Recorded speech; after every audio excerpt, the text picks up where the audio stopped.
Patay ang isang lalaki matapos pagsasaksaki ng nakatrabaho sa pagkakabit ng poster ng kandidato na pinatira pa niya sa kanyang bahay.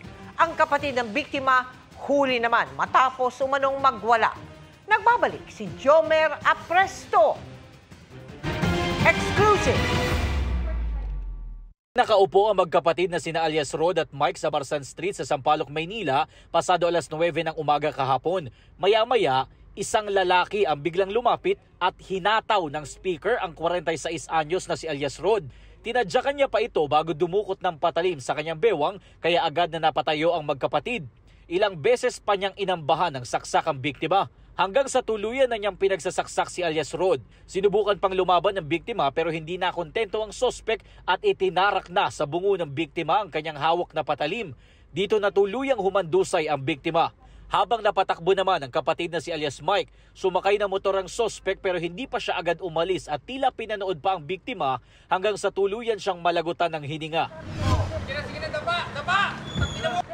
Kinagabihan, nahuli ang kapatid ng biktima na si alias Mike matapos umanong mag-amok sa tapat ng barangay at tangkaing saksaki ng isa sa mga kagawad.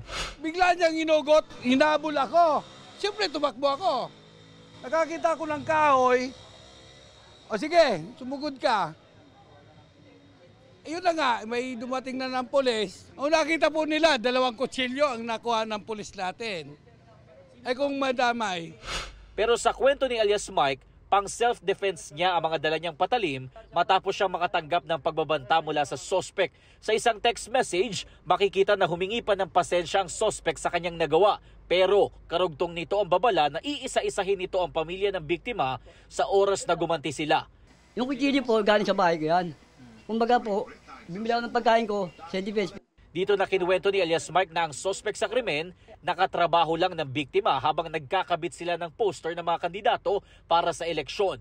Pinatira niya raw ito sa kanyang bahay sa loob ng 1 buwan. Pero nagkaroon daw ng sama ng loob ang sospek sa biktima matapos siya nitong palayasin. Pinapalayas na nga siya kasi nga may dala siyang bato, sisin pinapakit. Dahil sa'yo boy, na may kutsilyo, pati ako makukulong dahil sa'yo ginagawa mo boy. Patuloy naman ang backtracking ng mga otoridad para mahuli ang sospek sa krimen. Para sa GMA Integrated News, Jomer Apresto nakatutok, 24 oras.